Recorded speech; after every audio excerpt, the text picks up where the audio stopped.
Et c'est eux qui avaient le plus de connaissances avant, à l'origine. Et c'est très très intéressant parce qu'on oublie de parler aussi de Bilal, qui n'était pas esclave contrairement à ce qu'on raconte, qui était lui lettré, et qui était, qui est considéré comme le premier ou le deuxième muezzin de l'islam. Et c'est après la mort de Mahomet, effectivement, que, comme l'a dit à juste titre l'invité de ce soir, que pour d'autres raisons, pas seulement des raisons religieuses, parce que il y a eu des véritables conquêtes et des véritables massacres. Il faut savoir aussi que les Arabes ont pratiqué l'esclavage et que beaucoup d'empires africains ont été décimés, ravagés par les razzias, pas seulement africains, mais et d'autres. Donc, effectivement, la religion qui vient du mot religare, au départ, on sent bien que Mahomet vient pour mettre un peu d'ordre. Le message de Jésus, à l'origine, je ne doute pas que c'était des messages très sains, comme celui de Mahomet, mais qu'ensuite le pouvoir, les hommes ont corrompu le tout. Et je voudrais aussi, pour ne pas trop monopoliser la parole, dire aux gens, mais les bouddhistes, nous avons presque la moitié de la planète qui sont ni chrétiens, ni musulmans, ni juifs. Ces gens aussi avaient la connaissance. Ces gens aussi, sans imposer leur façon de croire et leur culture, vivre en paix et ont une relation aussi au divin. Voyez-vous? Donc tous les peuples de la terre ont une relation au divin. Ensuite, c'est la façon dont on se relie au divin qui fait appel à la tradition, parce qu'il n'y a pas de religion sans tradition. Voyez-vous?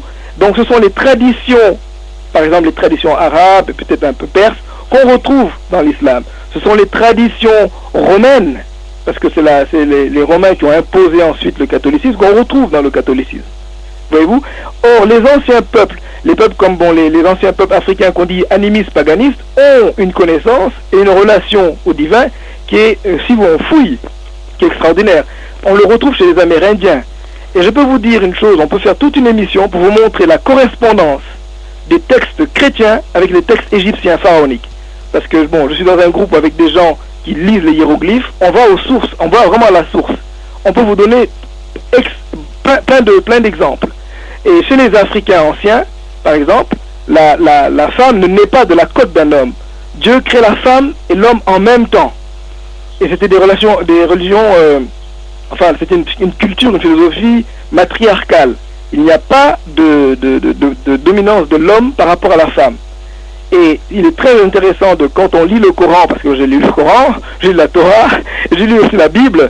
Dans le Coran, vous avez plusieurs sourates qui sont des copies de l'Ancien Testament. Donc c'est très intéressant de voir ça. Et il faut savoir une chose, et moi je le vois aujourd'hui, je le constate, tous les hommes, la plupart des hommes ont un bon cœur.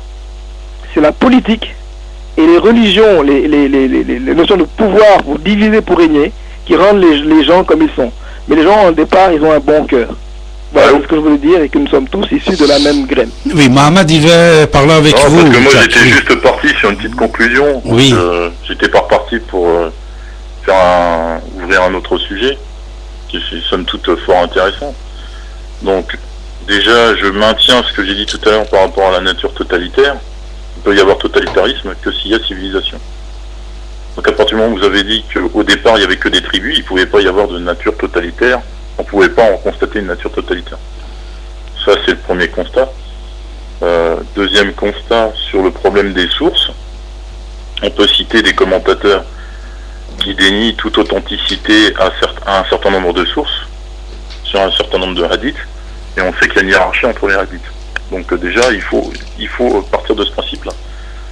Selon la qualité, le sérieux, et selon le commentateur qui rapporte le hadith. Donc il y a des hadiths plus ou moins sûrs et d'autres qui sont plus ou moins douteux. Voilà. Et donc on sait très bien que les traditions, c'est l'émanation du Coran. Donc si ça correspond avec l'esprit du Coran, c'est que le hadith est sérieux.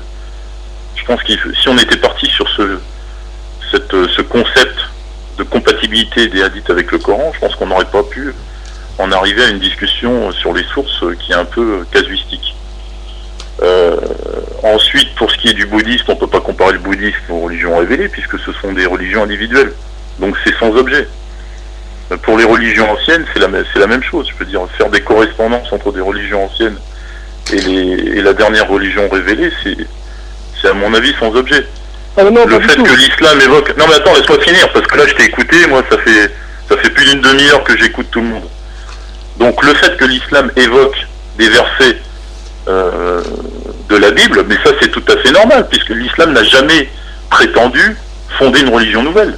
Mais Mohamed, elle est venue de temps en temps, il se trompe aussi. Mohamed, c'est ce qui avait été dit avant. Non, mais parce que vous dites n'importe quoi, excusez-moi. Mais écoutez, vous dites n'importe quoi. Moi, je ne considère pas que vous dites n'importe quoi. Ben moi, je le considère parce que quand je considère simplement, bon, j'interviens très rarement. Je suis très content que l'animateur lance cette discussion. Oui, mais non, mais ça, c'est pas le sujet. Avant de dire ça, je vous propose de lire le livre d'Al-Asyuti, l'origine.